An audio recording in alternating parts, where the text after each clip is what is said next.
so you guys get 2 minutes to answer this question. I thought we were doing this.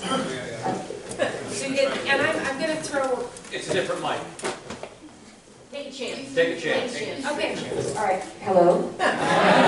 Okay. All right. So you get 2 minutes. So I'm going to throw a zinger in just quickly. All the time when I talk to you guys, I hear it all the time. Mitch O'Farrell is not responsive. I would like to hear very briefly why you think that is. Why do you think he's unresponsive to constituents? Also, if you could boil down the key issues that you really see in these communities. Outwater, you know the communities we're talking about. Outwater, Eckhart, Rampart, Silver Lake. What is the key issue? Holistically, is there one for all of these communities? Or are there certain things that you're concerned about within each neighborhood? This starts with Sylie Shain.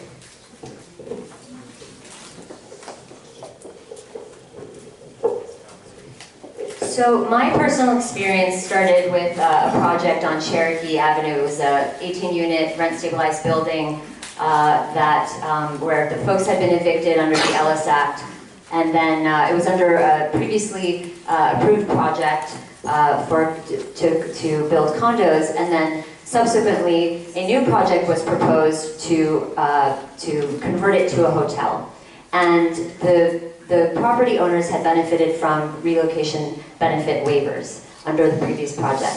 I'm going to get really technical, but to explain it to you. Basically, when I found out about the fact that they were moving forward with the new project and that 2 people had become homeless, I became really incensed. And so I immediately contacted the council member's office and got a pretty tepid response that they would look into the issues.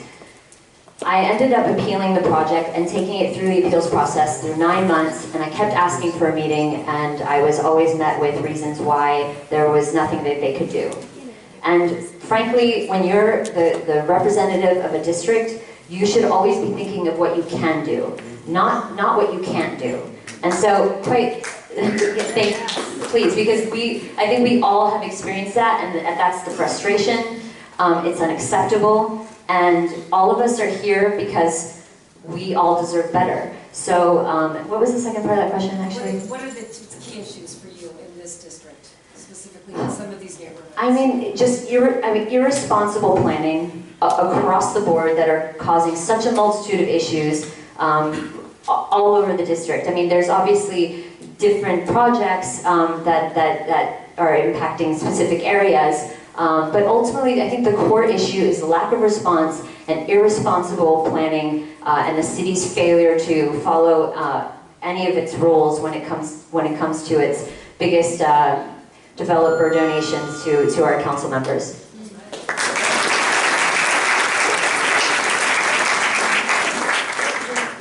It's random. All right, Bill. Same question. So why is Mitch? I mean, is it hard to get back to everyone? Is it too hard of a job? I'm going to give him the benefit of doubt. You're hearing my challenge.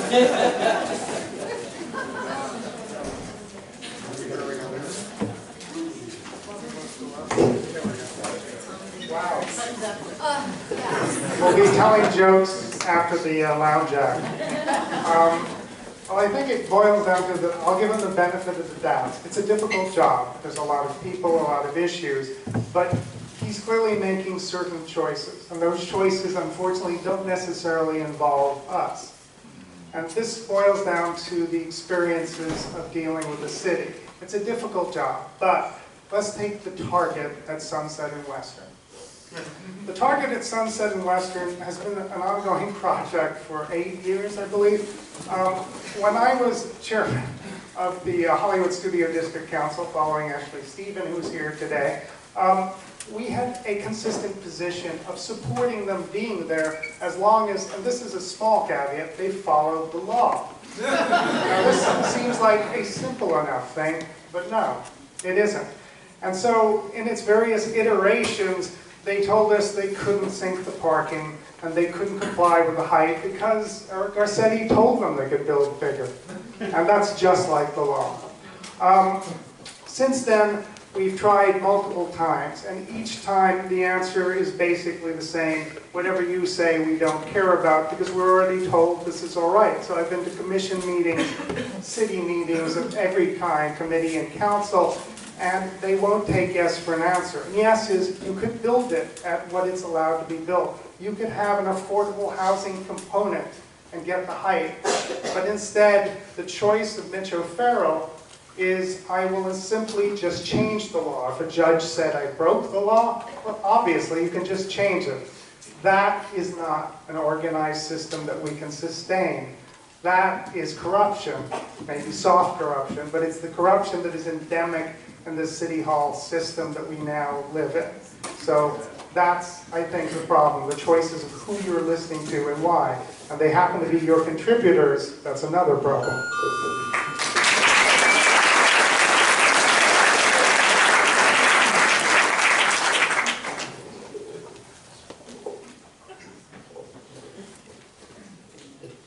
It is not easy for me to speak badly about Mitch O'Farrell, because he's a likable guy. And his staff, I happen to like his staff. They're wonderful people. But why has Mitch O'Farrell not been responsive to Elysian Valley and the 13th District and the capacity that I think he needs to be, is beyond me. You know, he started off with representatives serving the district that didn't know the district. It took me 6 months to educate the first field deputy on issues that he should have been at par with already. And thereafter, I remember a comment I got from one of the field deputies, the field deputy I was trying to bring up to par.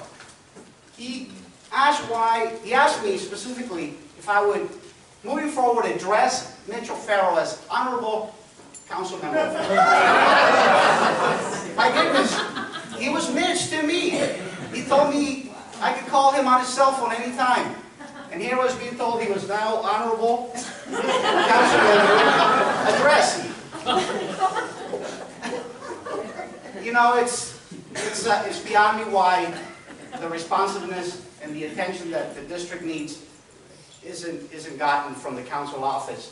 But it is clear to me that the office has gotten to him. I'm not in this for David Della Torre. I have a well-paying job in the private sector. I am happily active in my community. My first call when I decided to run was to Mitch O'Farrell. And I said, Mitch, I'm letting you know I'm running for public office. It is not an easy thing to call you and tell you. And it's for all these reasons. And there was silence on the other side, but he said, good luck. But I also made a pledge to him that if he got reelected, I would work with him. Because it's not about David Della Torre. It's about getting what our communities need.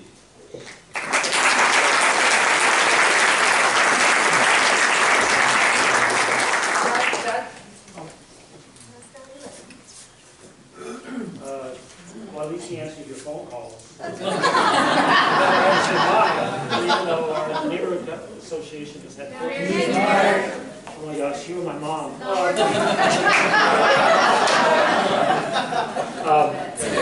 Okay.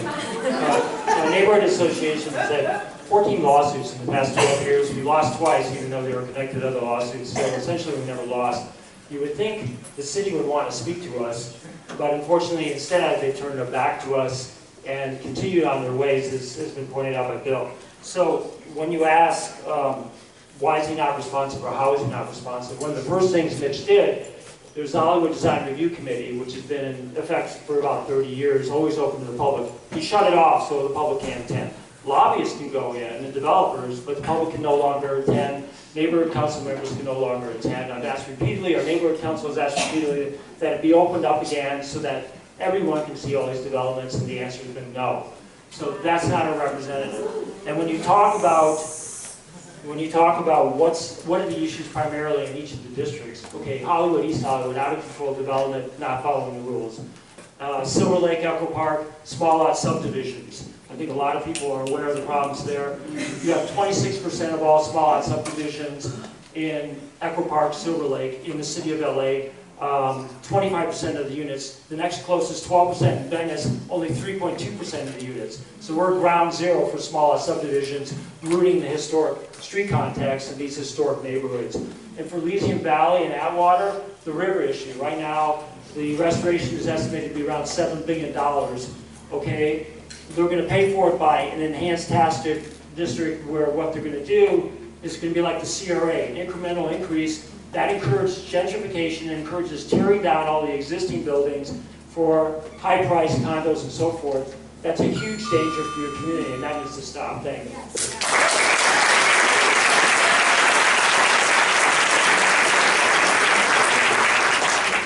All right, so we've heard a couple of reasons why Mitch hasn't been responsive. To be honest, I don't know why he hasn't responded, because again, there's such amazing organizations here, and if you want to solve the issues, I would go to the organizers in the district who know exactly what the community needs in order to get things done. So let's talk about how we get things done and what are the issues. So homelessness, huge issue. In the last year alone, it rose 34% in our district. That is unacceptable. We need to do a housing first policy that we are housing our most vulnerable residents. We need to talk about what affordable housing actually means. The median income in this district is $38,000. We are not building to that income level. We need to go lower than that and at that medium and a little bit higher. We need mixed income because we don't want shanty towns. We want all different kinds of incomes meeting together and sharing a community together. That's what makes us rich and diverse. Let's talk about environmental justice, right? Los Angeles as a spectrum is an oil field, and we need to shut it all down and move to 100% renewable energy. In the age of light fascism from a national government that doesn't believe in climate change, California, as the progressive beacon of the United States, has to move to 100% renewable energy, and Los Angeles has to lead the way. We also have to lead the way. We are a sanctuary city. Shame on the current leadership for not standing firm. Good on LA for already passing the $10 million for the LA Defense Fund. We need to do more of that. How can our immigrant residents vote in municipal elections? We need to figure out how that is, because they pay taxes and their kids go to school and they have a voice in this community. We need to give them resources. Neighborhood councils do the amazing job. In California, we have to fight for a single-payer health care system. We also have to lead the cause when other places, like in red states where there is extreme voter suppression, California has to come out, and in this district, we have to stand and fight back and say, this is not okay, this is how we're going to choose to live and protect our most vulnerable residents. Thank you.